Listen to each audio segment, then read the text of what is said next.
Welcome, listeners, to another edition of Podcast 17. This is episode 183. I am William, and we got a full show today. For the live, or I guess for the video people, you can see that we reorganized everything. Everything has been moved, but we got the chat up top. So live chat's up here. No, not above you. Actually, above you, Sean, is the agenda. Okay, agenda right there. So we got the chat above me. So we ran a whiting it up.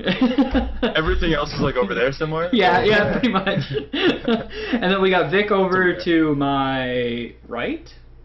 Or my left? I'm over there. You're my left. Invisible. Anyway, no, but your image is still there. You should really change your image. So it's like, Vic. Oh. Yeah. It's okay. You should have it be the cartoony lambda generation face. Or the thing you drew up with the journalist. Yeah. Oh, the thing I drew up? Yeah. Yeah. Oh, that couldn't hurt. Yeah. Anyway, we also have Sean, who's next to Vic. Hi, Sean. Hey. And this is Sean's first video episode. It is. So my first episode, my first video episode. Welcome to welcome to the new format. Yeah. And we got my Beats. Oh yeah, you got Beats headphones. They're like purple or blue or fluorescent or shiny. The purple. That's cool. And we also have John returning. Hey guys. And also that black screen over in the corner is Gerardo. Yeah, that's pretty representative of the human condition. No, you went there like a black hole. So Gerardo's on the show just for the beginning to give us sort of a rundown and give us an idea of what's going on outside of the show. So Gerardo, why don't you take it away, and then you can step out, I guess, or do whatever you want. Alright, sure. We've been, for the last couple weeks, having an APB out for a dedicated reviewer. What that basically means is I want someone who can send and complete reviews of different video games that I send them. You get them for free. That's a bonus of being the reviewer. But you need to be able to make a video review of it, which is film gameplay, and basically be able to edit it yourself. So you kind of have to have two jobs there. You got to be a reviewer and an editor. But that's pretty much basically it. I want to see if you are interested in it, I want to see a few sample videos. Then I'll put you through a little bit of a test run, giving you different reviews, and then we'll move you on to the big leagues. We already have one video reviewer, Ben. You can check him out on the YouTube channel. He has some reviews, and we're still looking for at least one more person. Yep. And to add to that, I guess also on their tasks, they have to be able to upload videos as well. Yes. Upload videos to YouTube. So, I mean, if you're on 56K or 14K or VODs, that's probably not going to work out very well for you, uploading videos. Just shrugging the keyboard. Yeah, in terms of Ben, I did an interview with him a couple days ago. Sorry, not a couple weeks ago. Couple days ago, and I talked with him. That's on the YouTube page. It's just a 4-minute interview, just sort of introducing himself and telling us what he's all about. But yeah, if you want to apply for we need another reviewer position. What's the email, Gerardo? Gerardo, Gerardo at podcast17.com, and I'm pretty good at answering emails. Yes. Unless I don't like you, then I'm really bad at answering emails. I've noticed.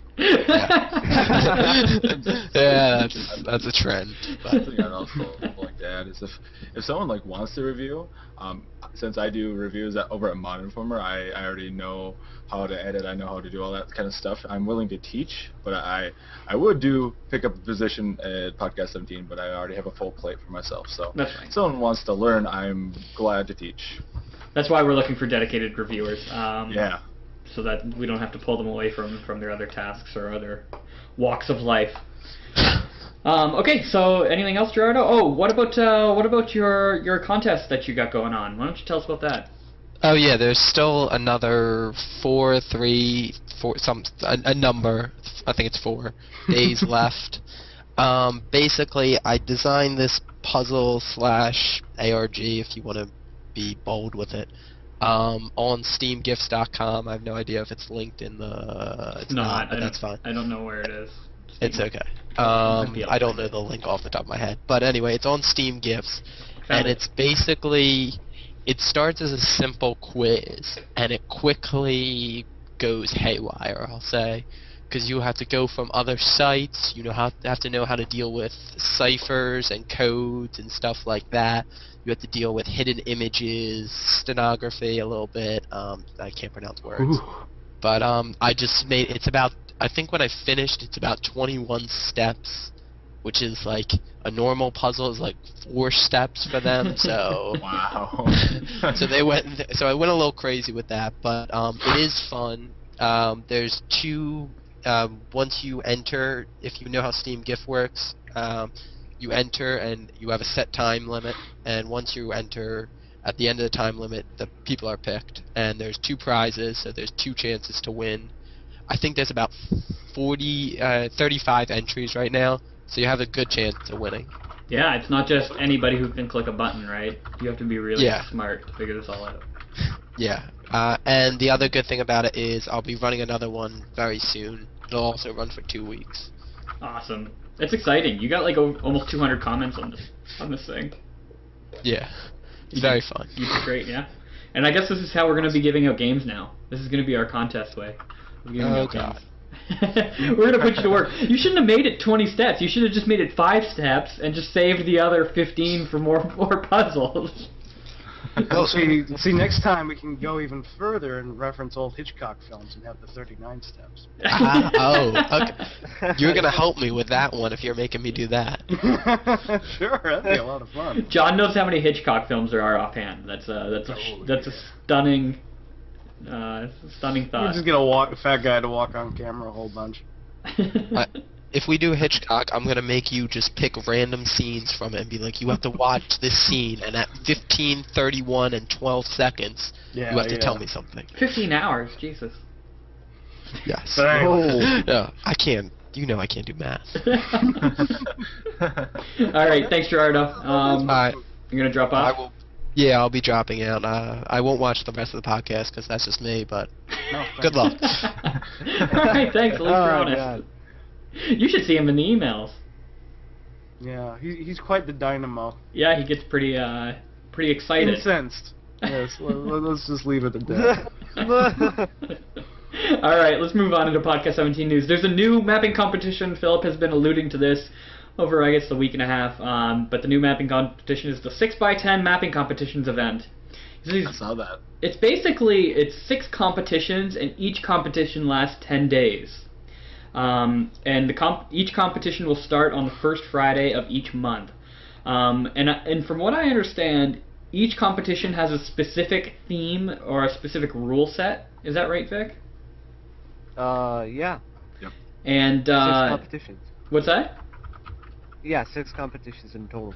Yeah, so each theme will have as much detail as possible along with exactly how it will be judged, and then entrants are limited to 1 map per competition. The maps must run under Half-Life 2 Episode 2. There will be 1 prize for each competition, and the event will use a point system, and then there will be an overall prize at the end of the 6 competitions based on the point system. So this is almost like, I think this is a really good idea, because when people enter his competitions, I think they get really excited within the first couple of days. So they do like this huge mapping spurt, and then maybe they pitter off after a while, and this whole like 10-day limited entry might be a really great idea if they're just really simple tasks like make a kill box or make a puzzle using the gravity gun or something like that. Yeah, it's kind of approaching a jam level of game design competition. Yeah, almost like a lot like what the indie development scene's doing. Yeah. With their development jams, for sure. There should be mod jams. Are there any that we know of, or? No, don't think so. Yeah. Maybe Philip should have called this the 6x10 jam competition. That'd be slick. But this is cool. I think this is a good idea. He's totally cool. He's advertising over on MapCore, and I think Valve Time's going to be doing an article on it. We're talking about it now. Lambda Generation's going to post about it, so hopefully it's going to get a lot of good exposure, and very much look forward to it. So when does it start? Oh, I didn't see it's going to start in the summer. Okay. That's about all we know. Yeah. Yeah, there's no date posted on the page, and it just has all the details right now. Yep. Cool. So look forward to that, and we'll let you know here on Podcast 17 when that is live and when you get all the information. He's got a landing page set up. It's just planetphillip.com/6x10. The dates are there. Oh, here we go. The dates are all here. Sorry about that, Philip. Yeah, competition 1 starts May 4th. Well, what do you know? So the whole thing starts on May 4th. Competition 2 starts on June 1st, and then July 6th. So, then every month after that. The prizes, grand prize will be a Steam game value of $25, and each competition will win a $10 indie game via Steam. So you're looking at so you're looking at $60 worth of indie games and then a $25 grand prize. So that's pretty cool. And there's obviously no information yet on each of the individual competitions. That will be posted probably on the competition day, so that there's no cheating. But I think he might be doing some clues, which is a cool idea. Like, I think there might be clues for competition 2 when competition 1 is posted. That's a really neat idea. Yeah, he is doing some clues. Yeah. Especially in competition 6, where it's like autumn or fall. Who knows? Oh yeah, that's right. I bet you he's got it all figured out. And then competition 5 is Hello September. Oh, is that because it's September? Oh, maybe that's why, because of the months. Yeah, I think the competition is on a monthly basis. Yeah. 1 is May, 2 June, 3 July, 4 August, 5 September, 6 October. Yeah, we got the email this morning, so it's still all new to us as well. But it's cool. Looking forward to it. Okay. Yeah. What's that? Sweet. That means more work for me. Yeah, man. But that means that the field is growing, my friend. Yeah. But I am worried. I mean, 10 days can be a rather short time for a mapper to get a I don't think it's mapper. that short. I've seen less. I've seen competitions in less time, like 24-hour, 48-hour mapping competitions. Yeah. It totally depends on the tasks. Like, if it's a daunting task, then 10 days isn't enough time. But if it's something simple, let's then hope it's something simple. Yeah. I'm sure Philip has done this with some actual map makers, so I'm pretty sure it's going to work out well. Yeah, so we can gauge sort of what their interests are. Yeah, exactly. Or what their capabilities are, I should say. All right. Follow-up and errata. Last week on Podcast 17, we talked about a mod very briefly by Jim Partridge. If you remember, it was a demo of... I'm getting the mod name here. Sorry about that, guys. God, I can't remember the mod name now. Shit. Deep Down? Yeah, thank you. Thank you. That's why you're here. No. Yeah, last week we talked about Deep Down, and he released a demo, and I mentioned that I didn't really want to play it because I don't like playing demos of single-player games, mainly because it ruins the gameplay later on when the mod is actually released. So he posted a comment on the show telling us about a mod that he did previously called Daylight. It was released March 4th, and I did a Let's Play on it. It's basically a 4-part puzzle. It starts off as a gravity gun puzzle game, where you have to use a gravity gun to solve a lot of puzzles. Some of them are actually quite ingenious. Some of them are pretty basic, but overall it's a really great experience for the first 2 maps. And the second 2 maps are more of an action-paced shooter, much like you would find in like Half-Life 2, Episode 1 or Episode 2. So overall it's a really, really great mod. There's a whole bunch of Let's Plays out. I did a Let's Play this week. Episode 1 is posted. Episode 2 will be posted later today. And so you can check that out on our YouTube page, The Podcast 17. But overall, it's a great mod. I would definitely give it a shot. Give it a download. Yeah, it looks really interesting. I watched your Let's Play, and I watched some of the other Let's Plays. The mapping is pretty interesting. Yeah. It isn't exactly, the brand of realistic level design you'd see in Half-Life, but it is functional. It seems to work really well. And overall, I'm looking forward to playing this. I just wish I could, because my Steam is kind of broken. Oh. And every time I restart Steam, I have to restart my PC. So I can't really play mods. Everything breaks. Sean, you wanted to say something? It's awesome. Oh, okay. It looks awesome. Sorry. It looked like you wanted to say something. I was actually just watching some of the mod plays or the Let's Plays right now, and I saw that little part where the G-Man walks through the window and stuff like that. That's cool. Yeah, there's a lot of throwback to the original series, and it works out really well. Yeah, I carried the gnome through my entire Let's Play. You did? Yeah. And it gets quite crazy. I don't know, like, the episode, I had to break it up into episodes. There's a part in my Let's Play where I had to do this really tricky jump with the gnome and then grab him across a pit. Did you watch the whole thing, Vic? No, but okay. I watched a fair bit of pretty much all of the Let's Plays. So if you watch my Let's Plays, listeners or viewers, when I play this, there's a bit where I have to jump because I'm carrying the gnome. It's really hard because you can't through the window. Through the window. Yeah, through the window. Yeah, I know that. And then that is probably one of my proudest moments in my Half-Life gaming career. You would just have to see what I did. It was just fantastic. Yeah. I jump over the gnome, I crash through the window, and I do like a 180, and I grab the gnome with the gravity gun to pull it back because you can't sprint with the gnome.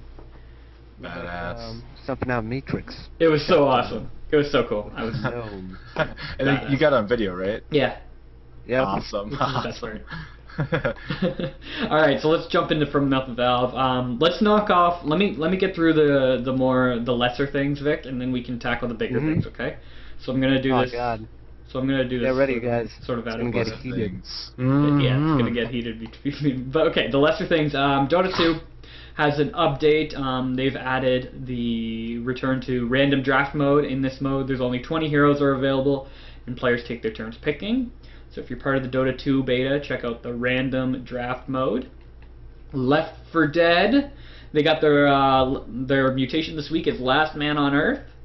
And so you can check that out. Basically, you become a legend to the infected. As the last human left, you are the only survivor left in the world. No split screen help, no survivor bots. So you're all by yourself against everything The else. Omega Man. Yeah. Except we're left Charlton Heston. What else can I blitz through this? Blitz through first. Oh yeah. Valve. Half-Life 2 G4. What's that? Half-Life 2 in the G4 competition. Yeah, exactly. So Half-Life 2 is in the G4 competition, like Vic just said. Best story of all time. Best gaming story. Did they lose? Yep, versus Mass Effect. It's Oh, one of those things shit. that's like console gamers, of course, console gamers know Mass Effect. PC gamers know both Half-Life and Mass Effect. So what you got They there know is just, you know. Yeah. Yeah, exactly. So they got I was more kinda of a crowd. disappointed. Yeah, what you're I have a roommate actually that loves Mass Effect, and like, dude, I put way more hours into Half-Life and all the mods than I've ever even touched. G4 guys, what do you expect? These guys Yeah. are supposed to be a gaming channel, yet they have reruns of Cops. Yeah, it's all. Yeah, okay, that's true. That's Yeah, true. But that's it's all it's all opinion anyway. So really, you can't. slam Ninja them. Warrior. It's a popularity contest. Portal 2 is versus BioShock right now. So we'll see Ooh. what Oh happens God! with that. If BioShock wins, I'm really gonna get mad. Did you guys see some of the games that they're actually like putting up against each other? Like, it's like really good matchups. It's like every matchup I looked at, I was like, holy crap, how do you choose? Yeah, there's like Psychonauts versus Ocarina of Time. That's No, crazy. I know what I'd pick. Psycho. Yeah. Yeah, That's Psychonauts. that's not a competition for me. And they got Halo up against Metal Gear Solid 3 right now. So. Metal Gear Solid. Oh no! I'm so what happened? angry. What happened, William? The Witcher 2 versus System Shock 2, and System Shock 2 lost. What against who? Oh, The The Witcher 2. Oh God! Really? System What have we Shock come 2, to, no! Who picked? I mean, The Witcher is awesome. Don't get me wrong. The Witcher is a great series. The Witcher 2 is a great game too. But System Shock 2, oh. Right now I'm seeing God of War versus Shadow of the Colossus. You know what though? That's a rough pick. In round 1, Grim Fandango lost to Shadow of the Colossus. Grim Fandango. No. This is crazy. I know, Grim Fandango is the greatest game ever. Oh my god. It's because people don't know what the fuck Grim Fandango is. Yeah. But us, As much as I love Shadow of the Colossus, yeah, Grim Fandango would have to take that. all our old school LucasArts gamers will definitely know what Grim Fandango is. God. And like, speaking of old school, the only old game they have on there is Chrono Trigger. Where the hell is like Well, they got Final Fantasy VI. Mario? Oh, I'm talking like Well, Mario doesn't have a story, really. Yeah, Yeah, that's it true. does. Yeah, you go after a princess and that's it. It's not much of a narrative, if you ask me. I mean, Well, if I you think love about Mario. it, it is. I love it is Mario. the perfect representation of Joseph Campbell's A Hero's Journey. So, Mm-hmm. yeah, that could be Sure. argued. I rest my case. The Bard's Tale for Nintendo. Oh. The Bird's Tale. Quality. All right. Also, on the lesser Valve news, Valve wins the Escapist Developer Showdown. So this was the Escapist does a Developer Showdown every They won every year. again, Yeah. like last year. Yeah. What do you know? So Whoa. you can check out Surprise. the entire bracket. Who were they up against in the final round? Oh, BioWare. BioWare, as usual. Yeah. So who did Valve beat out this year? Valve beat out Bethesda, Eidos, Naughty Dog, CD Projekt, and Tail Worlds Entertainment. That's pretty impressive. Yep. Yeah. Yeah. Cool. For the escapers. That was a good developer. Oh, and in the second bracket, it came down to BioWare and Mojang. Really, Mojang? They made one fucking game. They're not that great yet. They're making a Mm. second game now. You know what? Yeah. Okay. Space game. Don't get me. Yay. Don't get me on a rant about that, because you know what? Notch posts a fucking retarded screenshot of the TF2 soldier in like 2-bit format, and everybody comes their pants like it's the greatest fucking thing on earth. You know what? All Notch did was make fucking Minecraft. Let's get off the Mojang bandwagon, because he's not that awesome yet. So Mojang's not that great of a developer, people. Put things in perspective. Just because it's on Rock Paper Shotgun. I don't want to read that bullshit on Rock Paper Shotgun. I subscribe to RPS because I want to see good gaming journalism, not just fucking Twitter posts. I do not give a shit. There. Anyways, Football. back to from the mouth of Valve. John, take it away. I don't have anything queued up after that. Alright, that's my rant. That was That's your beautiful, first sir. rant for the day. The second one's So let's coming do, up very soon. Oh More yeah, let's important hurry up with the stuff. rest of the news so we can get to the second rant. So also on Valve Time, there's the Puzzle Creator and Steam Workshop built into the Portal 2 game client. Did you see this, Vic? Yeah, but is it that big? I mean, we No, I pretty don't- much expected it would Yeah, we be did. built in game client. It's a good thing, though. I like it. Yeah, it's a really good thing. Google I scratch wonder- up on crack. I wonder. I mean, apparently this guy, his personal website only says he did work on a PC. It's kind of weird because I was expecting this Puzzle Creator to be distributed on both the Mac and the console, or at the very least the PS3. So I'm hoping that Valve haven't somehow forgotten about their other audiences, because that would be very disappointing. Yep. Yeah. Make it some sort of like a hybrid Little Big World. That'd be awesome. Little Big Planet. Yeah, Little Big Planet. Sorry. Yeah, I mean, apparently David Sawyer's been working on this thing, so I'm pretty sure it's going to be awesome. I mean, David Sawyer that worked on this thing, and my doubts are somewhere. Yes. Yep.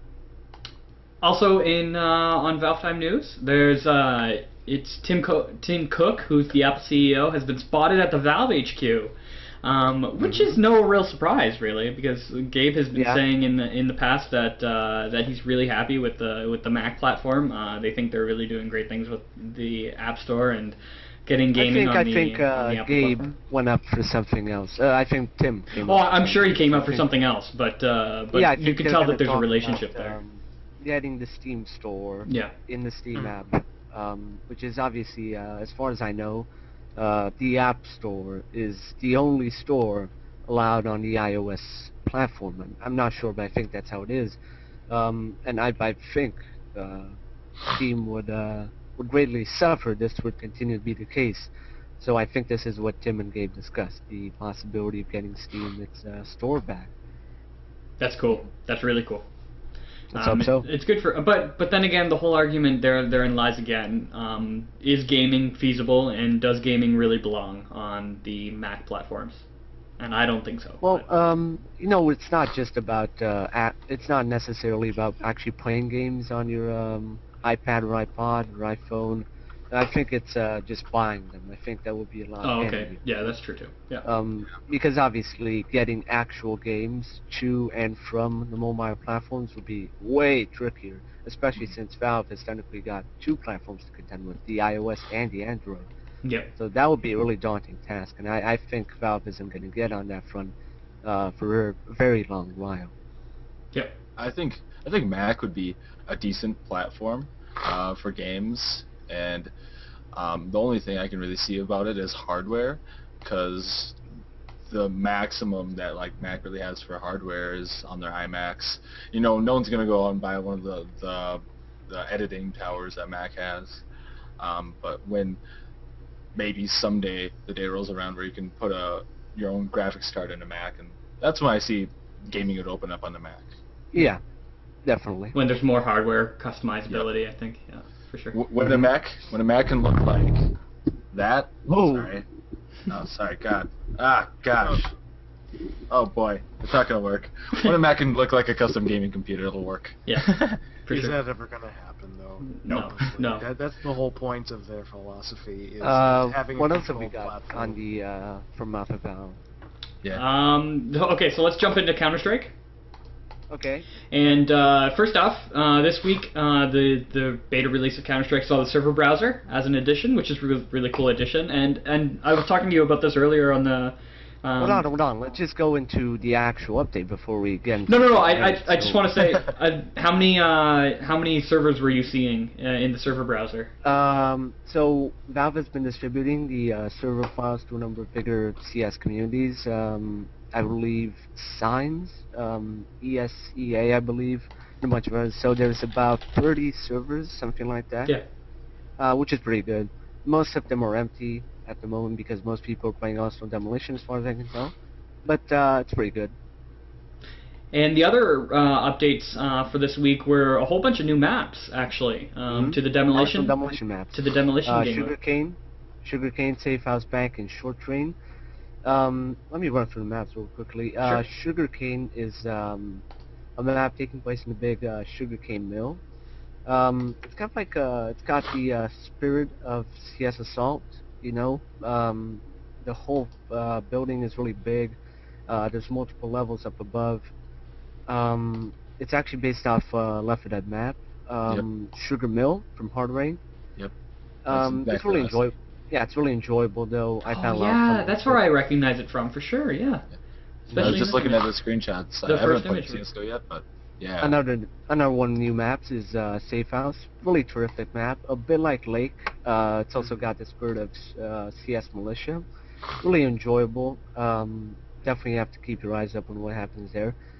Again, it is based on Left 4 Dead map. Blood Harvest Finale. Hold on a sec. Hold on. I just want to say, before you move on to the next one. Safe House reminds me of Underhell. We were talking about this last week. Oh yeah. Yeah. The house, Yeah. the house in Underhell. It 100%. Even the inside and everything, right? That's Yeah. weird. Yeah. Whoa. The Is inside Valve is very- stealing maps? I like even the Bad. Is there layout. going to be a beautiful woman playing a piano? All right, what's next? Bank. So a lot of people were really excited about seeing a bank in the original CS:GO trailer. They're like, "Oh man, what if Valve has this cool bank ice mode?" Well, bank is just a bomb defusal map. It's pretty enjoyable, but it's got some problems. I think some more cover needs to be added. Some extra routes need to be added. It's also based on Left 4 Dead map. Milltown from Hard Rain. Everything is based on Left 4 Dead map in here. So it still needs some work, but I've had a lot of fun with it. And finally, Short Train, which Short Train is a redesigned version of the classic D Train. So wait, where- are they replacing DE Train with Short Train, or it's just another map? Short Train is the version of D Train that is in Arsenal Demolition. So Oh, okay, the standard classic mode Demolition map is still Train with both bomb sites, but Short Train is just for Arsenal Demolition. It has only one bomb site, so it's kind of getting to the fight a lot faster. Cool. And also from Counter-Strike Go this week, there was a blog post. I'm just trying to get it up on the CS:GO blog. Where is it? Oh yeah, they were talking about a video that Weisenhunt did, and basically it was a comparison video between the screen shake in 1.6 in Counter-Strike Go, and he made the argument that that Counter-Strike Go didn't feel as tactile as Counter-Strike 1.6, and then he went on. What's that? And the screen shake has been added. Yeah, the screen shake has been added. Yep. And then he went on his own sort of rant saying how there shouldn't be any randomness in Counter-Strike Go because he means the recoil.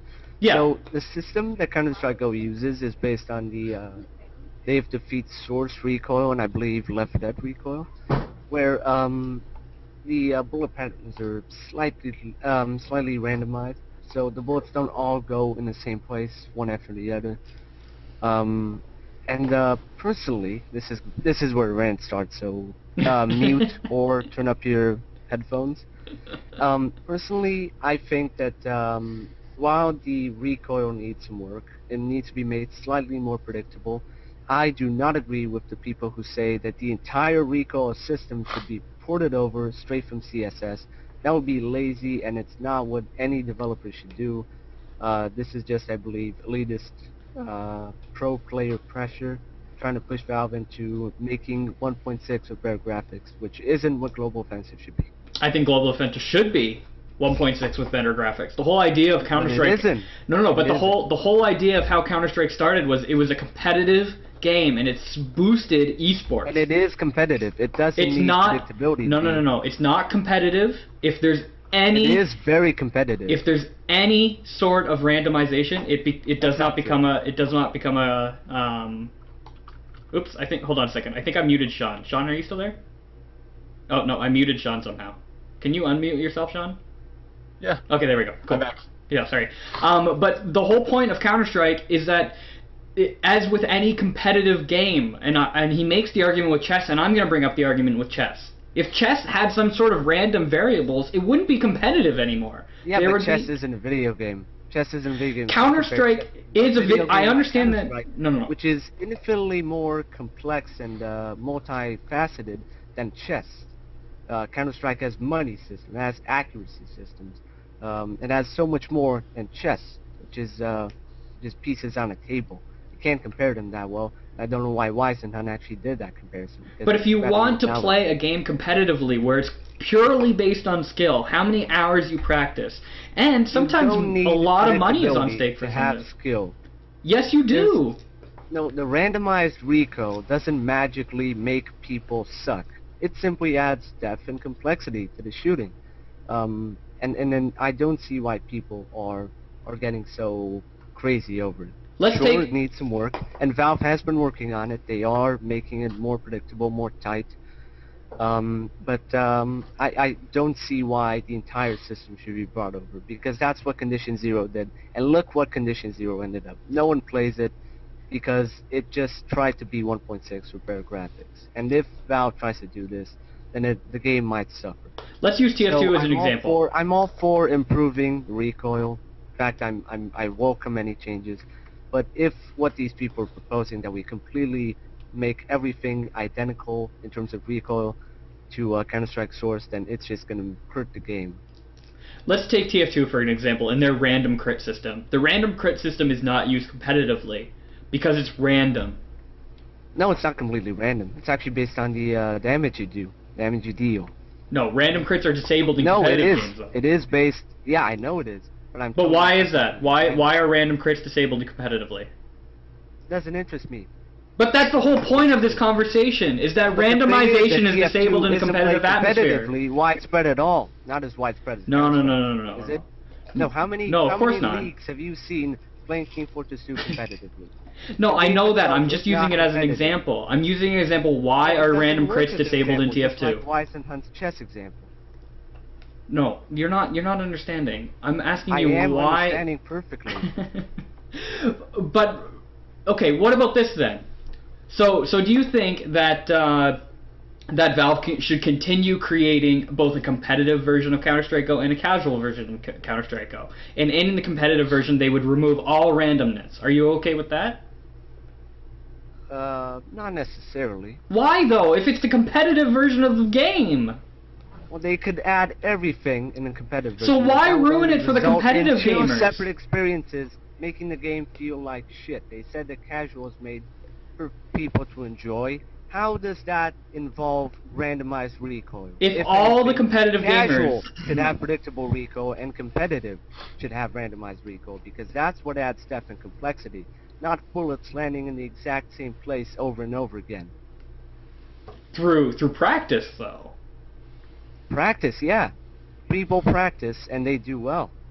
Well, we're certainly at a point where we should agree to disagree, but Random pass. Let's shake hands through our microphones, and leave this for another podcast when we're gonna pair each other again. Do you think any of this is going to show up in Black Mesa Source? Don't even start, because there's a Black Mesa source later on, and Vic and I just need to cool down for a sec. Cool down, man. Oh, so we can go for round 3. Because there is a Black Mesa source discussion at the end of this show. Okay. But no, really, I think Vic and I can both agree though that it is an issue that Valve has to tackle. It is an issue and it needs to be fixed. We just don't agree on the ways it should be fixed. Yeah, for sure. So it'll be interesting to see how Valve handles it all. What I was gonna maybe say is like I heard William talking about is like maybe having like a competitive version and like just a casual version, kind of like that's what they're doing. Oh, that's what they're doing. That's kind of fine with me because, you know, I haven't played a lot of CS, Counter-Strike. I've been mostly just like a single player, maybe a little bit of multiplayer for Left 4 Dead, but that's about it. And then that competitive Counter-Strike version would take those people that are really serious about their gaming and put them, you know, where they want to be really serious. Because when I play games online most of the time, it's just I'm having fun, I'm having a good time. You know, when those people get all worked up because you didn't do something they wanted you to do, then the game isn't fun anymore for me. Yeah. Yeah, I agree with you, but I think the differences between casual and competitive need to be made a bit more important. At the moment, the only differences are with regards to the in-game economy, and even so, they don't work that well. I think casual is a real pain at the moment. I think casual needs a lot of work. Yeah, me too. It actually sucks at the moment. Yeah. Sure. So I think something along the lines of what William is proposing, maybe changing up the recoil between both casual and competitive. That might be interesting. I'd like to see something like that. But I think the differences that Valve needs to address and the changes they need to make have to be across both systems, because they can't just have two different games in one game. Yep. Totally agree. Cool. Okay, so the more interesting bit of news from Valve this week is the rumors floating about, more or less not rumors, more just confirmed, really. It's really confirmed. Is Valve working on their own next generation gaming tech? This all started. Actually, you wrote the article, Vic, so give us the full rundown. I'll take it away. Awesome. So a couple of months ago, pretty much everyone heard of the Verge's reports that Valve was developing a PC console hybrid system, codenamed the Steambox. That was debunked. And while Doug Lombardi did say that they're remaining open about the possibility of doing such a project in the future, I think it's for the moment we can rest assured that isn't exactly going to happen. No. But something else seems to be going on inside Bellevue's big office building, very nice building.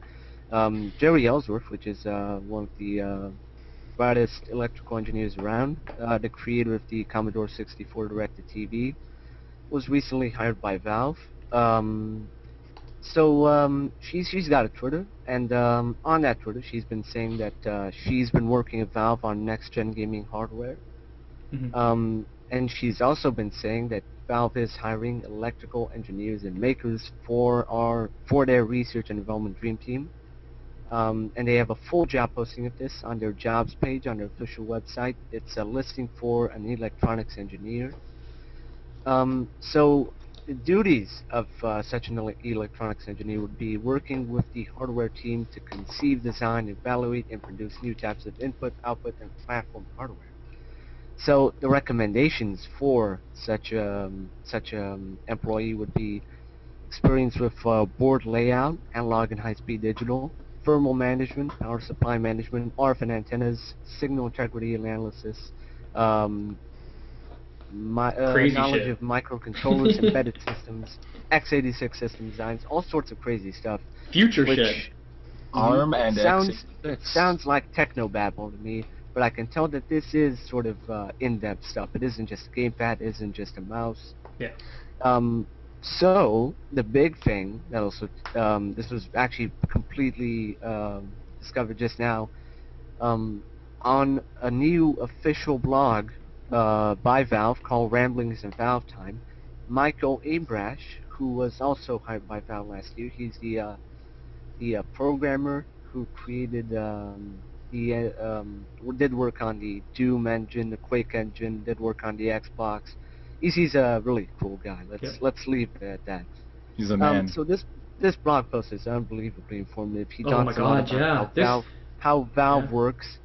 So all the people saying that Valve is some sort of magical fairground where everyone does what they're supposed to and they have no hierarchy at all.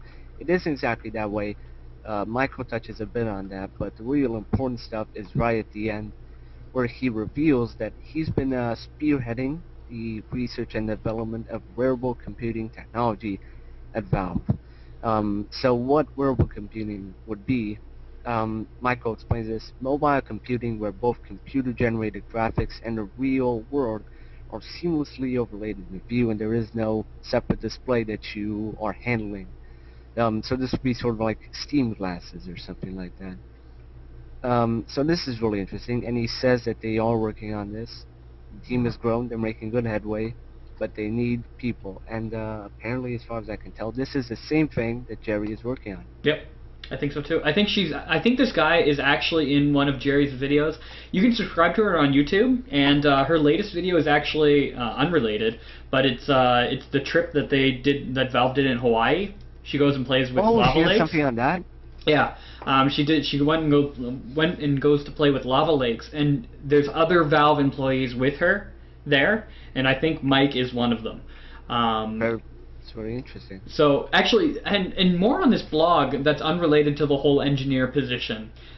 Firstly, this is something that we've always wanted here on Podcast 17, a Valve blog. I mean, there's a Left 4 Dead blog, there's like a Counter-Strike blog, there's not a Half-Life blog, there's a Portal blog. Yeah, but now we have the workings, or what Valve seems to be doing, of a Valve blog, where developers at Valve can just sort of post about their experiences, which is really awesome. And this is the first of these posts, and I hope we see a lot more of these. Because this article was more informing than anything I've read over the past couple of months.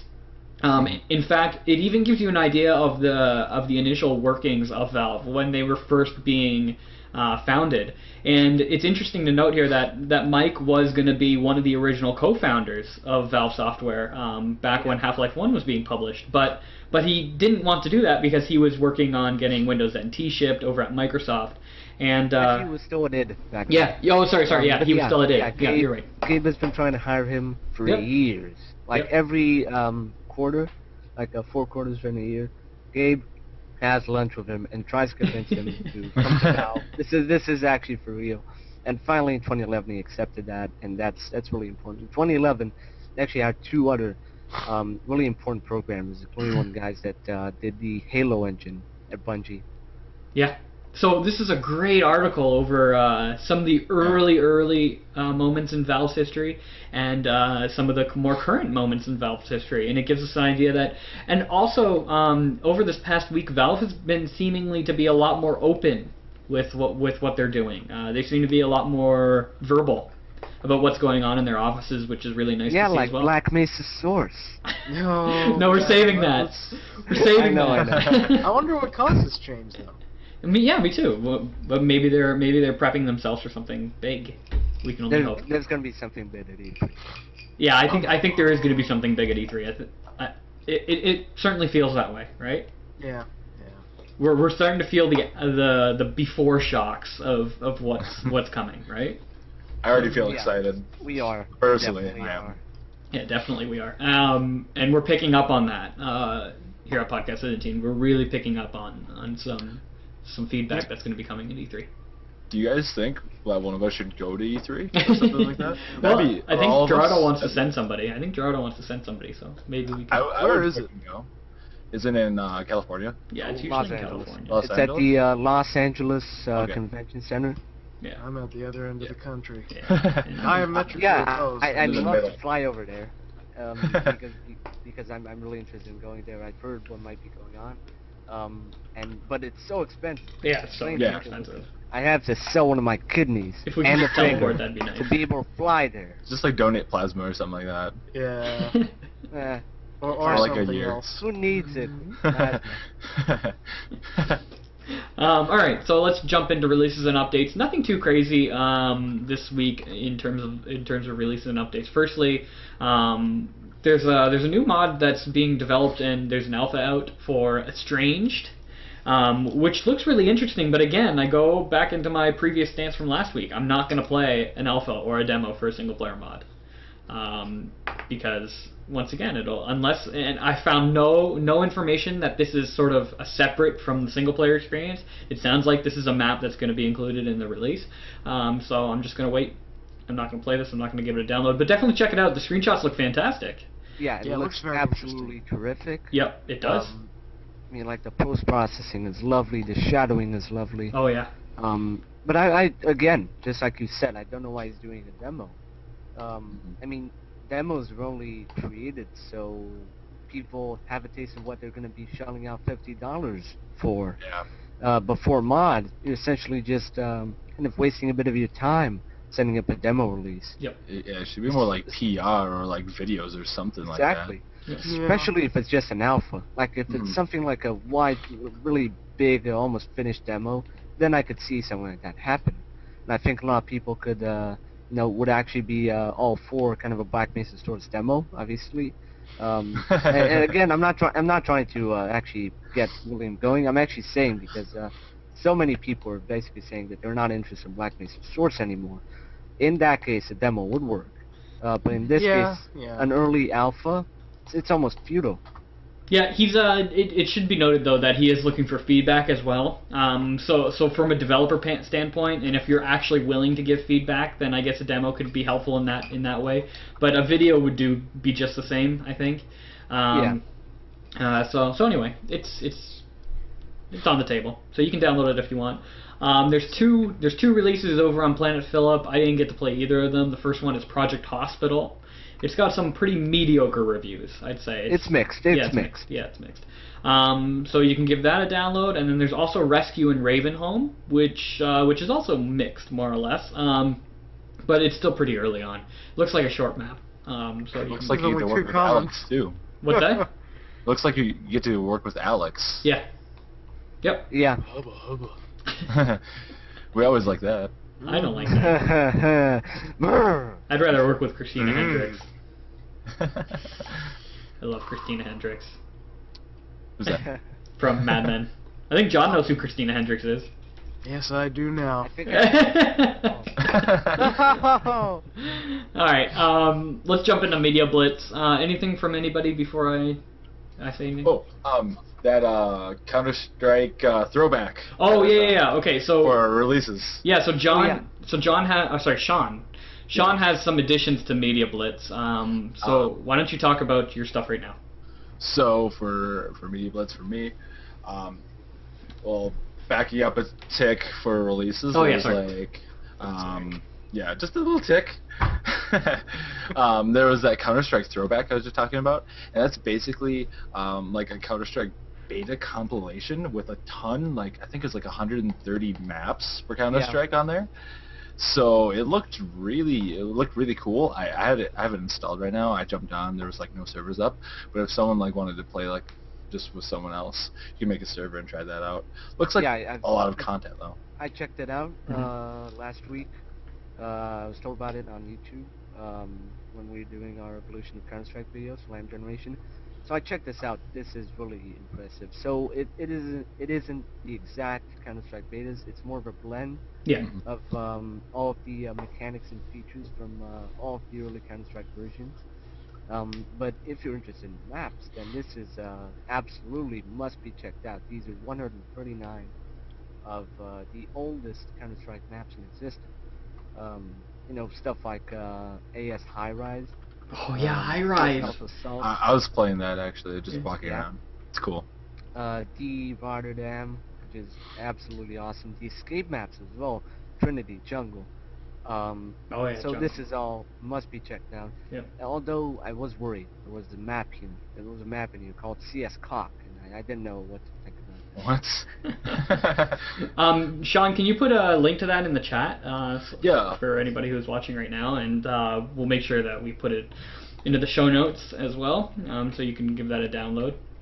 And there's because I don't have it open, I'll just open it real quick on the video so people can check it out. It's on Strategy Informer, and it's a download on here. And like you said, it's 247 megs, and you can just download it straight from Strategy Informer.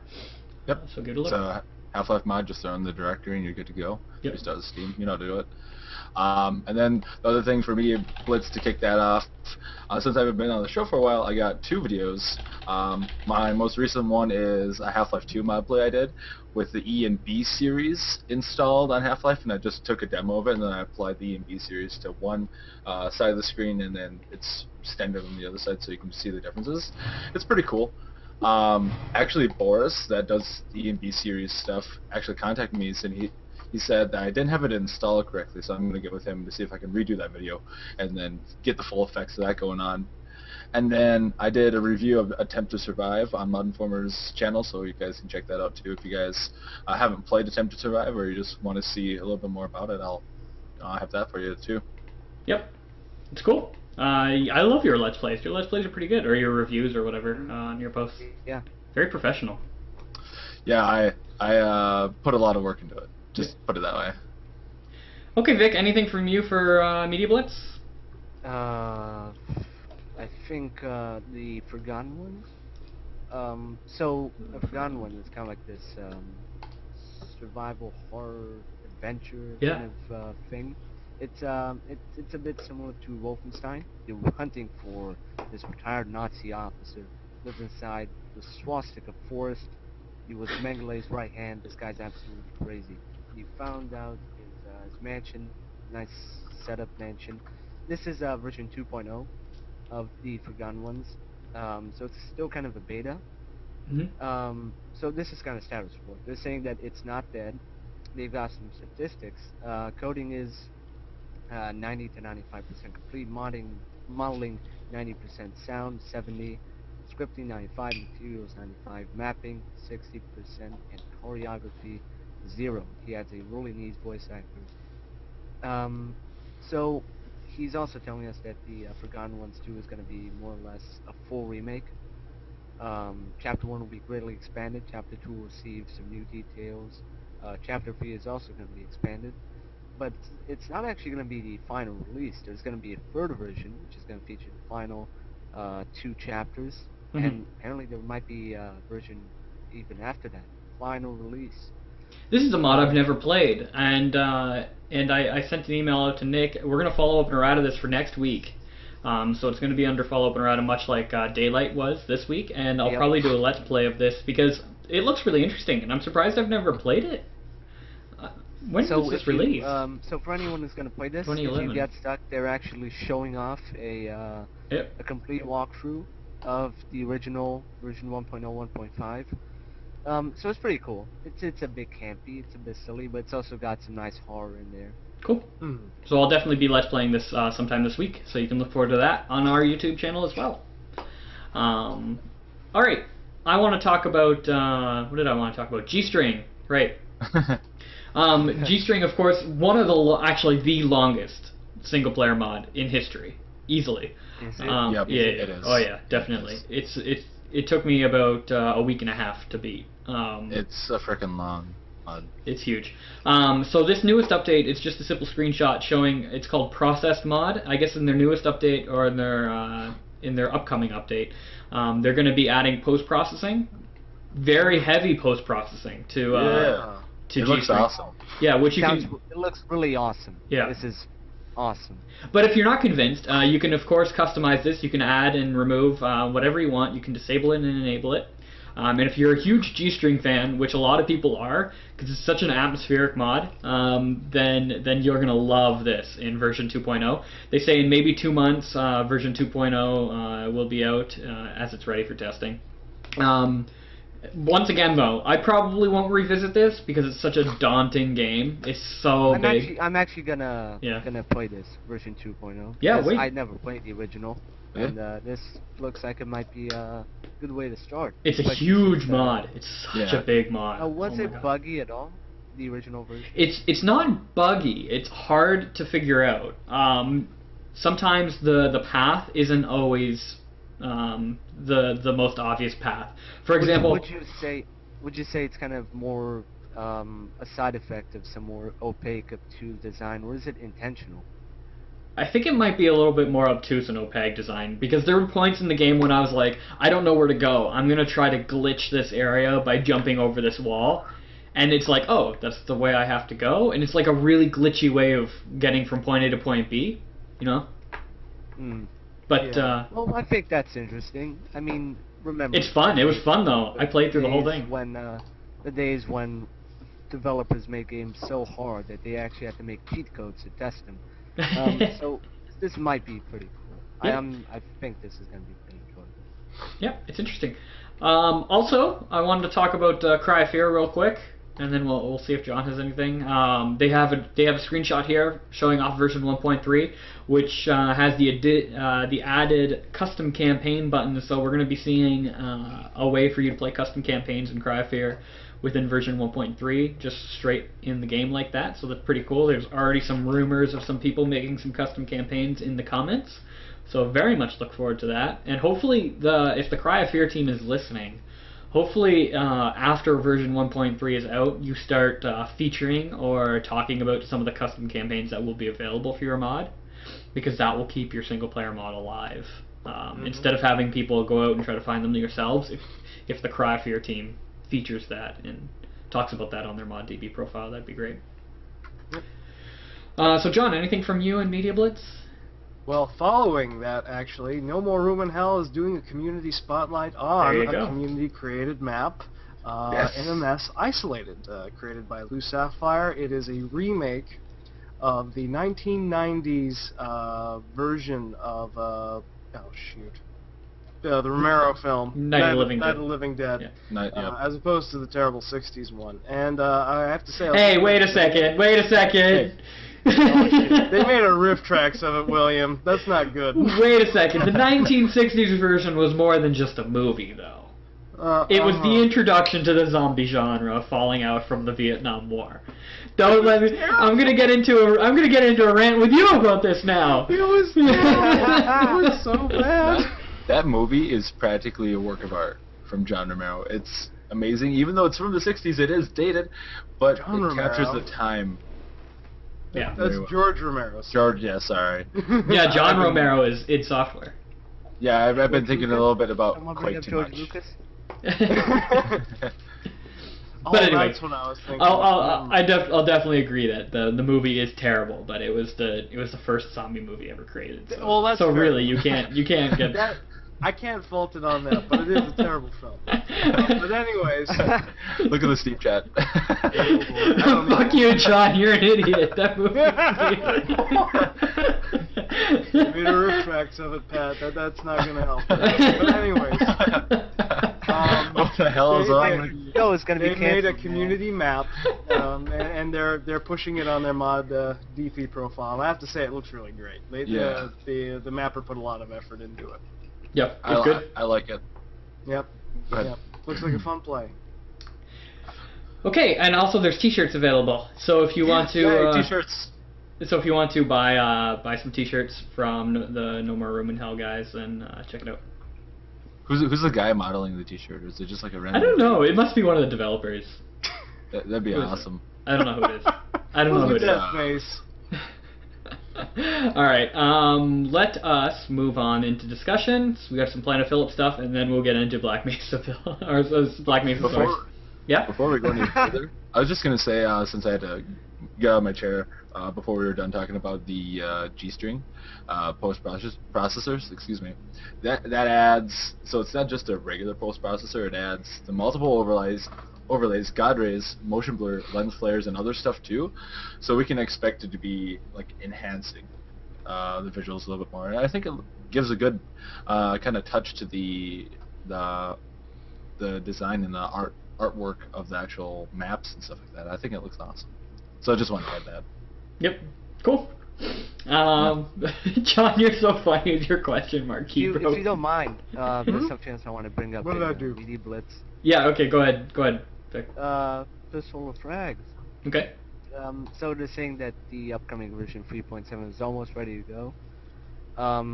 The big thing they're gonna have is multiplayer AI, which previously they used cooperative AI derived from Half-Life 2 NPCs. Yep. But it obviously had some problems within multiplayer deathmatch games. So the new AI is specifically made for multiplayer, team versus, stuff like that. They can use ladders, jump off ledges. They're essentially players. It's been written from scratch, so well done. Well done. They've also got some new guns, most notably a sawed-off double-barrel shotgun, which can be used in dual-wield mode if you want to feel... Can you imagine using a dual-wielding a sawn-off shotgun? I don't know. Maybe he's compensating for something. They've also got a couple new maps. Abandoned, made by Yester, well-known computer and community member. It's more of a symmetric map, kind of that classic western town. And they've also got Fistful. Fistful is a personal project developed by REL. I think that's his name. It's a classic town map. It's using similar architecture with El Paso, but the layout is actually quite different. And he says it's a bit like a Counter-Strike map. Just go back to a previous rant. We're also asking for a bit of publicity because Fistful Frags isn't receiving much attention these days. Mm-hmm. And they're showing off a hilarious playthrough, an indie mod spotlight from the Nathan Explosion on YouTube, which is pretty cool. And that's about it. Cool. Looking forward to version 3.7. For sure. I played the living crap out of Fistful of Frags. It's a good game. That last update came out, and I don't know, it's super fun. If you haven't played it, go play it. You owe it to yourself. Yeah. It's probably the best Wild Wild West game I've ever played. Mm-hmm. Or mod game. Red Dead Redemption. It's the best game we never played. Yeah. Yeah, really. Yep, I'm in that boat as well. Okay, so we got some Planet Phillip stuff. I just queued it all up here. We've got some poll questions and some blog posts. So first off, poll questions. Number 269. Would you pay more to get a game early? Nope. This is tricky.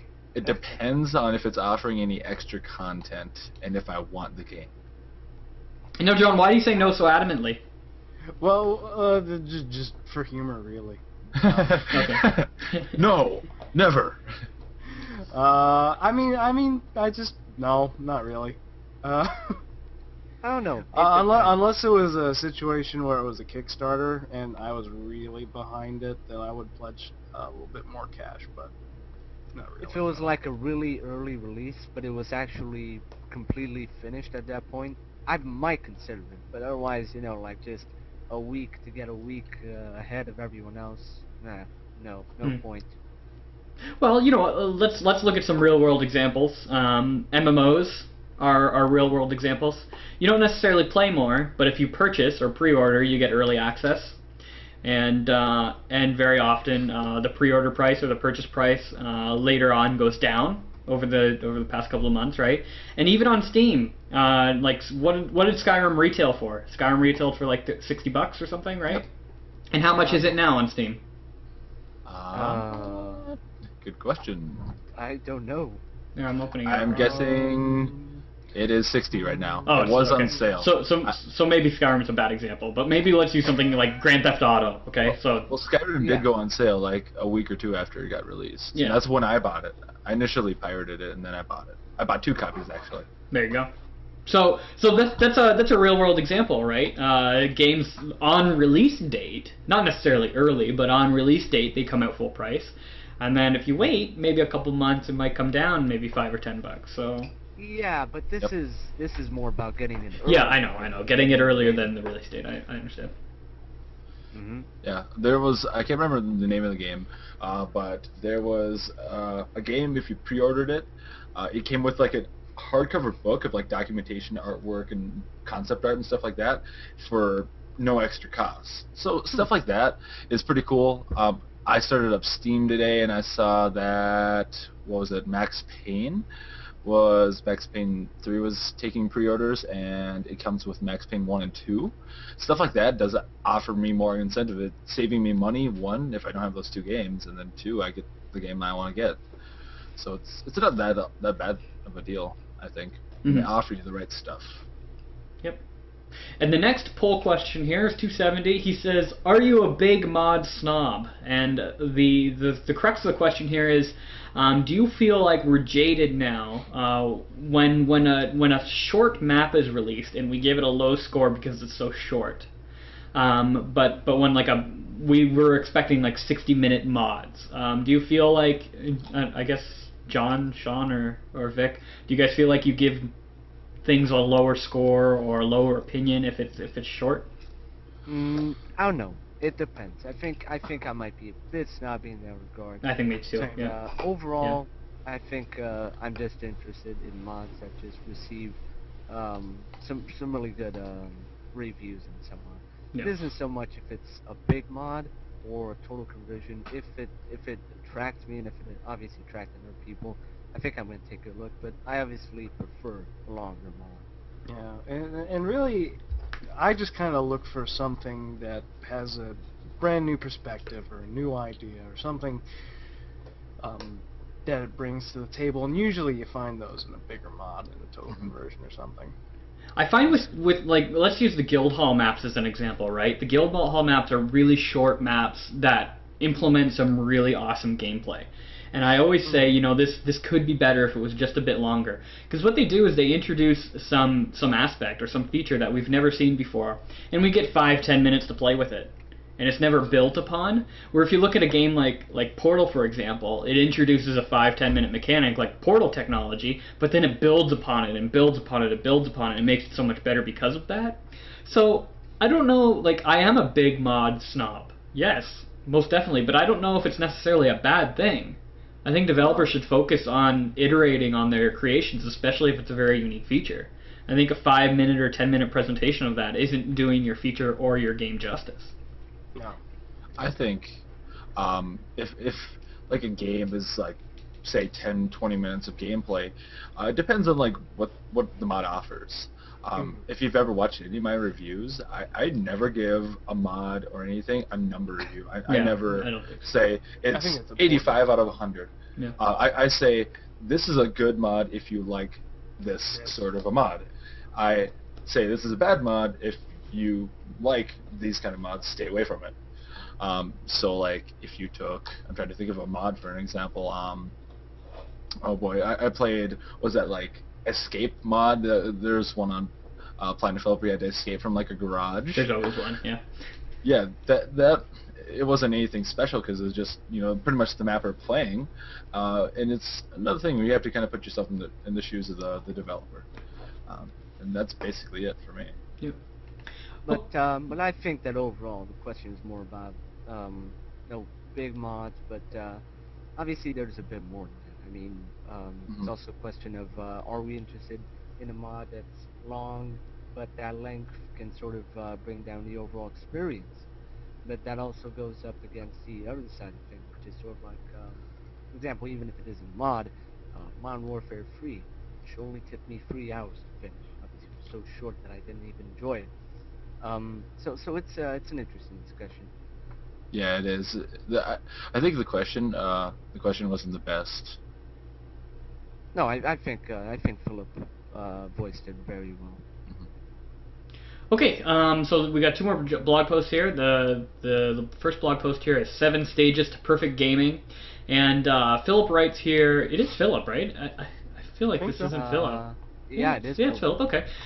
Philip writes here how he takes his netbook with him everywhere, and he was just sort of wondering whether or not he could play Source or Steam games on his netbook.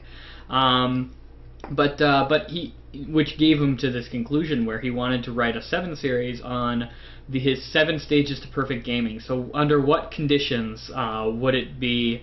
Under what conditions would you need for a perfect gaming atmosphere? So number 7 is photorealistic graphics that can run on most computers. I guess most is a very objective term. Like, what do you mean by most? 70%, 50%, 30%? I don't know. You know what I mean? So so it's hard to say. I think you mean something like most in regard that source games run very well on most computers. Yeah, that's true. Which obviously we don't have an exact statistic on that. But I think we can all agree that Portal 2 and even CS:GO run very well with fairly high settings on most computers. Oh no, like I had a dinosaur before I upgraded my computer last year, and Portal 2 looked fantastic on all of its settings on it. Yeah. Yeah, it's a very well optimized engine for the greatest audience. Number 6 is huge wraparound screens. I agree with this. You need a big screen if you want to do some serious gaming. You can't play. You can't play like a game on a 10-inch screen, and that's the current issue I think right now with mobile technologies, is like people trying to play AAA titles or respectable titles on an iPhone or an Android phone or even an iPad. It would be a very interesting experience, wouldn't it? Like these screens are completely surrounding you, and you can hear stuff. It's like completely directional audio. Infinity, but you also have to move your mouse, so it's like you're actually moving in the game world itself. This could be really interesting, and I really like that idea. Yep. His number 5. This is where the article gets a little bit sci-fi. Number 5 is Sensory Edition. He believes that Sensory Edition would be a really great addition to video games. Maybe, I guess, like the whole smell-o-vision type thing, or you know, from Simpsons. I listened to it was a radio show called Wait Don't Tell Me, and it's a news quiz show, and like I remember them talking about basically a company creating a smell-o-vision that didn't require anything to be recharged. It was all electronic. Yeah. So that might be possible. Yep. He also adds here like wind and heat. Yeah, that would be possible. I mean, our computers already produce enough heat as it is. I think Weird Al already invented smell-o-vision, didn't he?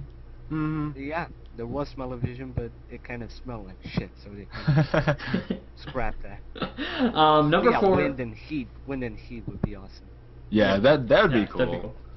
Number 4 is talk to the PC to create content, and he says, okay, this is probably way off, but imagine how people would be modders if you could just start voice hammer and say something like, okay, create a city square similar to the scene in Half-Life 2.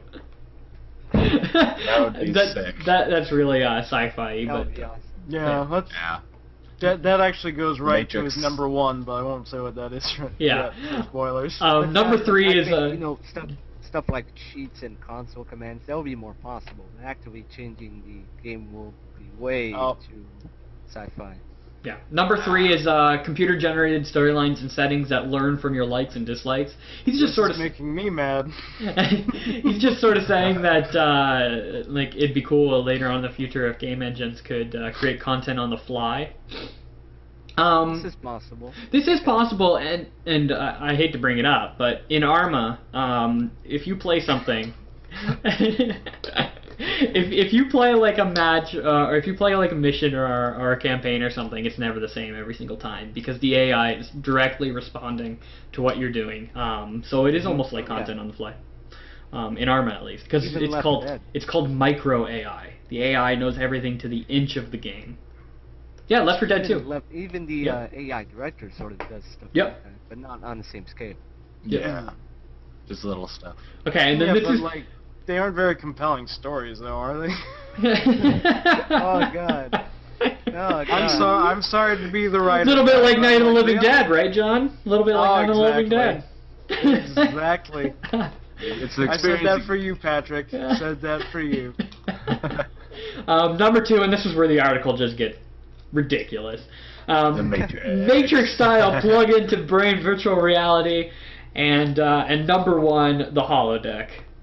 So, the blue pill or the red pill? The holodeck. So those are Philip's 7 stages to perfect gaming. A little bit far-fetched, a little bit out there, but they're there. Well, the holodeck would kind of be like the Matrix-style virtual reality. Yeah, I think so. Yeah. William, do you think there's anything he could have added onto the list? Anything that... I don't know. Perfect gaming, for me, like on a more realistic sense, for me, perfect gaming is a Coke and and a night alone with your favorite video game. That's my stage to perfect gaming. Oh. How about you, John? What's your perfect gaming? Just something that entertains and has an interesting idea. Yeah, I'm not that picky. I think for me, I think what matters the most is since I'm dealing with a lot of mods, I've been dealing with a lot of source ports lately, is simplicity to get it working. Yeah. Oh yeah, for sure. And older video games. Yeah. And that's Microsoft. I can point the finger out for that, but yeah. Yep. Ease of access. Do you guys have rituals Do you guys have rituals before you start a new video game? And I'm not talking about even a new mod, maybe. Is there something that you do every I go time? out and buy a live chicken. No.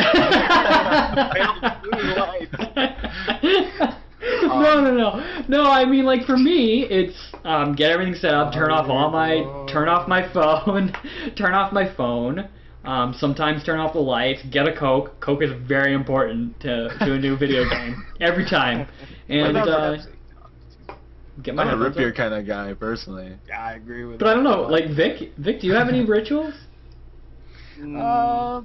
I kind of sacrifice a goat Okay. to my Never mind. my Czechoslovakian god. I think if I do anything, especially I have a really crazy file system on my computer. I organize everything in my external drive, and right now I have a mods folder for every mod I have set up, or mods that aren't on Steam games, and then within that I say it's a full conversion, or not full conversion, but if it's vanilla or modded, and then what mods are installed onto that. But that's about it. It's just me being OCD. Yep. All right, and lastly, on the Planet Phillip blog, is map test 2 beta testers required. He's looking for some people to help him out with map tap. Did I say map test? Map tap 2. So if you're interested in helping beta test map tap, then check this out. And I just remembered something that I wanted to talk about, and I'm gonna have to find it real quick. Hold on a second. Yeah, so going back to Media Blitz, and this is also on the topic of beta testers, so bear with me for a second. Going back to Media Blitz, Aperture Beginnings is looking for beta testers, but they're looking for beta testers in a different way. I've never seen this done before, and I do not agree with it. Basically, I don't agree with it either. they're looking for alpha testers, beta testers, and Charlie testers. The alpha testers test the first third of the game. The beta testers test the second third of the game. And the Charlie testers test the conclusion of the game. Why are they doing this? Why do they think this is a good idea? It's pretty dumb, if you ask me. No offense to them, but I don't know why they're doing it. Yeah, I think I don't know. It's a lot of work for him. He's making it harder than it could be. When your player is going to actually play the game, he's going to play it full on. Yeah, exactly. Yep. You have to test the whole game in all its entirety. And your alpha testers or your beta testers have to test the whole game in all its entirety. Because everything is related to each other. Mm-hmm. Yep. This makes no sense. I actually applied for that just for shits and giggles. And did you guys see his beta signups? He needed let's see, he wanted your graphics, your specs. That's acceptable. Are you over 15? Sure. But then, will you be able to record the gameplay? Will you be able to send a screenshot of bugs and glitches? Are you able to solve puzzles and stuff like that? It's that kind of stuff. Why should it really matter if you're just giving it to a beta tester and say, hey, test this out, let me know what you think of it? You shouldn't be asking, hey, can you solve a puzzle? Oh, you can't solve a puzzle? Well, then I'm not going to give you the beta. Screw that. Really, he should be giving it to people who can't solve puzzles. Exactly. Yeah. So, and then the last thing, he needs an image of the computer you're going to be testing it on. Your desk space.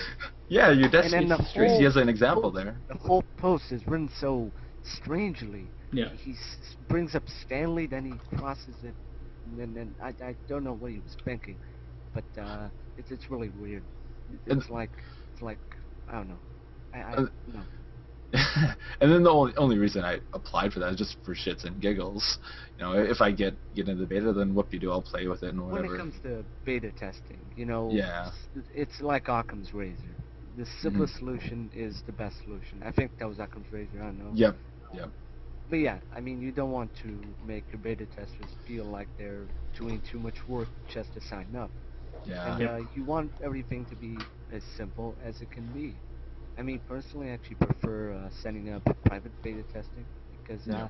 who wants to get these, some random person off the internet to test your hard, your life's work, and touch it and mess with it inappropriately.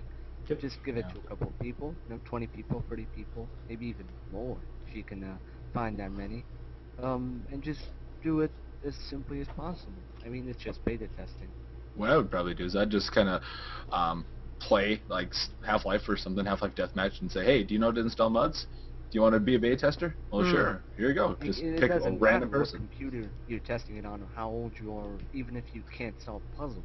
Your input is just as valuable no matter what. Yep, for sure. Yep. Yeah, there's Definitely. no reason to limit your beta testers, and really, it doesn't matter. I can understand why they're giving the age restriction because sometimes people under 15 years old, sometimes even people under 19 years old, won't give valuable feedback. But it's still good to have those types of people as beta testers because your audience is those people. So why limit? Anyway, okay. So let's get into. Anyway. Lastly on the agenda, and Final rant of the day. This is going to last another like half an hour. No, it's really not going to be a rant because I'm just not going to care. But go ahead, Vic. Yeah, so it's been stated previously that once the Black Mesa Sources soundtrack is released, 2 weeks after that, the mod is going to follow, and it would appear that the soundtrack is nearing release. On Joel Nielsen's website, there is a special page just for the soundtrack. It is pretty much completely new. It's got the full soundtrack listing, which we have never seen before. Which is cool. It's got copyright 2012 down. For those curious, there are 30 songs with total length of 50 minutes and 31 seconds. There's pretty much around at least 1 or 2 or 3 songs per chapter. There are some early versions, some well-known versions of those songs included, but those aren't going to appear in game. They have been replaced by Mesa remixes, which are also provided in the soundtrack release. And once this is out, you can download it for free. But if you want, you can give Joel Nielsen some money via PayPal. He's done a lot of work, and I wouldn't necessarily associate him with the development team, which, as William might say, haven't done their job as well as they might have. So Joel definitely deserves. I think Joel is like, in my opinion, the only good Black Mesa Source developer. That might be true. Joel deserves a bit of money. Yeah. Right now, obviously, Definitely. the download link isn't public, so there aren't any active links for the PayPal, but it is actually in the page's source code. So if you want, you can give Joel some money right now. You're obviously going to get the soundtrack when it's out, but keep in mind that just as people who donate once it's released, can't get their money back, all donations are final. You aren't going to get many refunds. So if you do it now and you're not pleased with this work, that's it. So yeah, Sweet. in addition, a Facepunch user, Edward, emailed Joel to let him know about this. And then he reacted, kind of, he wasn't that flabbergasted. He basically said, hopefully people won't go through source code just to give him money. And he says the full links to the soundtrack will be activated once it is released, which shouldn't be much longer. Yeah. So yeah. All very open-ended, really. Yes. And that's all I have to say. Don't really. I mean, you can't really get that excited yet. There's no dates. Sure, there's more hints that the soundtrack's coming out. But we're basing everything on a lot of speculation right now. Like we're basing. I wouldn't say that. I think this. No, I'm just saying they said that the mod's going to be released when the soundtrack's out. We don't know that for sure, and we have no idea when the soundtrack will come. Well, I will weigh in with this and say that they made. It didn't have a lot of pressure behind it. It's not the same thing as their infamous 2009 release date. It did something else apparently, and I think they're going to hold up that particular promise 2 weeks after the soundtrack was released. And before John comes in, hold on 1 second, John. There should be some clarification. Some of the users think you have to pay for the soundtrack. You do not have to pay for the soundtrack. You can donate. You can get it for free. So that's go ahead, John. But yeah, what I was getting at is that I've recently liked Black Mesa on Facebook and I followed them on Twitter. They have redoubled their efforts in interacting with the community. Yeah. So it seems very suggestive that they want to get back into the forefront of things, which I applaud them for, and that is suggestive. Okay. Yeah. I was going to say about Black Mesa, at least my 2 cents. They have a lot of cover artwork online. I've actually been thinking about downloading and maybe applying it to like some sort of actual physical DVD, and by the time of release I can do cover reviews for Mod Informer. And then there's been some other mods that have had covers made and by just random fans, and I've been thinking about making covers myself because I like my physical media collection. I have a couple games behind me, and I think it'd be kind of sweet to have some mods sitting on my shelf along with AAA PC That's games. cool. Yeah, these guys, this was a community project they did, making some cover art and mod. Obviously, it's not going to see a full release date, but yeah, it's really cool to have this kind of cover art that anyone can use in their projects or, as you said, in their personal collections. So Well, yeah. You guys, I mean, everybody knows how I feel about this. I don't have any faith in Black Mesa Source at all, and they've given me no reason to invest any faith in them, really. They're just, in my opinion, they're just full of a lot of empty promises, and I still stand by my thing. I will eat portions of my beard if they release in 2012. Hey, you said his whole beard. You said Not the whole beard. I got a lot of hair here. I don't know. That's what she said last time we talked about it. Even if they are a hype machine, I think it's cool. Whatever. Yeah. It's cool stuff. Okay. I mean, William, honestly, when it comes out, will you play it? Yeah. Oh yeah. I'll play it. Yeah, I think everyone's gonna play it. Isn't there going to be some part of you that's like, oh, thank God? Thank God we can stop talking about this. Yes. No, that it finally came out. And I guess so. Gonna be, yeah, I guess so. I'm going to guarantee there's going to be part of you that's excited. I can But- guarantee it. You're burned out now. But then You're burned out now. I also stand by my opinion. Why? Why are they doing this? Why are they recreating Half-Life 1? They're like some of the screenshots. No, I know, but some of the screenshots I'm seeing are so talented. It looks so fantastic, and they're wasting so much time in reinventing the wheel. Why don't they invest some of this into something a lot more interesting? The thing is that Half-Life is such a terrific. I understand that. But that it deserves some homage, and it deserves to be Well- created in a new light, with new modern sensibilities, but still largely the same development, the same thing.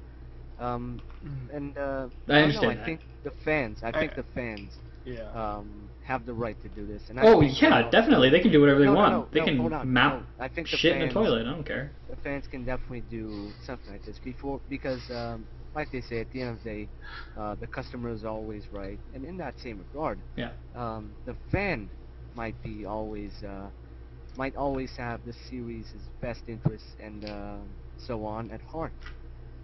So while I agree with you that they might have wasted almost a full decade of their life on this, I can see why they did it. You know, I can see why they did it too. Yeah, and I'll be the first one to defend nostalgia, 100%. But Well, no, I mean, like, I recently watched Star Wars Revisited, the fan, I've seen that. fan edit of I've seen Star that. Wars. And like the guy, he put similar amount of time. I don't know. It was like since like the special editions came out, and it only came out, and his cut of it came out recently. Mhm. Like he put a lot of effort into those. For those of you who don't know, Star Wars Revisited is a fan edit that tried to make the special. Adi-Wan. Yeah, Adi-Wan. Yep. He wanted to make basically the special editions of Star Wars better, keep all the good things, fix all these little continuity mistakes that he had seen watching Star Wars. But you know why he did it? Because it was Star Wars. He loves Star Wars. Why are the Black Mesa team spending a decade remaking Half-Life 1? Because they love Half-Life. You can't blame them for that. that. No, you can't. And you know what? You're right. This might gear them up for something else, and they might create something amazing after this. You just have to, Most of these wait guys for it. do have industry jobs. So Yeah, even that's if true. this That's is- true. This is all. Even after this is all said and done, we're gonna see their work and their skills living on in different projects. Yep. But like the way I think John of it. said, I think the fans and the developers, Half-Life is the kind of thing that deserves a remake. It's Oh, still it certainly doing does. well, but these days it isn't quite holding up. I'm jaded though, and I'll tell you why I'm jaded with the whole Black Mesa Source thing, and I'll say it very plainly. I'm jaded because when somebody looks at the modding scene, what they're seeing on the outside, what they're seeing is Black Mesa Source. Thing. And it's terrible for them to be seeing that because there's so much better things out there in the modding scene. And it angers me that Black Mesa Source is the poster child for the Half-Life modding scene. I do not at all think Black Mesa Source should be the poster child. Because one, it's not unique. And there's a lot of unique things and a lot of fantastic things in the Half-Life modding scene. And two, it's not released. So... Yep. Yeah. I agree with what you mean. I could... But I think you voiced it a bit plainly, a bit angrily. That's the way I roll, Vic. I don't know, man. What I was gonna say, I think it's like a. I think they've done so much work that they do deserve some publicity and they deserve some spotlight. Maybe not as much as they do get, but even if it's not released, the stuff that they've shown off definitely looks good enough that I kind of accept it receiving the kind of attention that it does. In a sort of not as much as others do. Yep. But in kind of that light. The way I kind of look at it, I think it's kind of like a cover band for your favorite rock band ever. It's not the best thing, and William, I could definitely relate with you. And there's better source mods out there right now that are released. And it's kind of annoying that they're not released yet, but I'm not going to put any pressure on them. They're doing this for free. No, I have no intention to put pressure on them. And in my rantings and in my ramblings and my anger, I'm not trying to put pressure on Black Mesa Source to say anything or make any announcements or even release the mod, because when you're ready, you should release it. I've always stood by that. I just feel like it's a little bit of a cock tease. So. Yeah. Yeah, it is. I think that's something we can all agree on. Come on! All right. Is there anything else you guys want to bring up before we close up the show? Any other links that you have in your pockets? No? Let's see. Quick look. No? Let's see what ModDB has for us today. No. We'll carry it over. It's fine. Yeah. Okay. Yeah, nothing. All right, so that's another episode of Podcast 17 in the can. Once again... Gerardo's looking for dedicated reviewer help. Email him, gerardo@podcast17.com. And shoutouts go to Bucky, Jim Partridge, and Zombie for being slaves to the Overmind. And we will see you guys next week. Goodbye. Goodbye. See ya.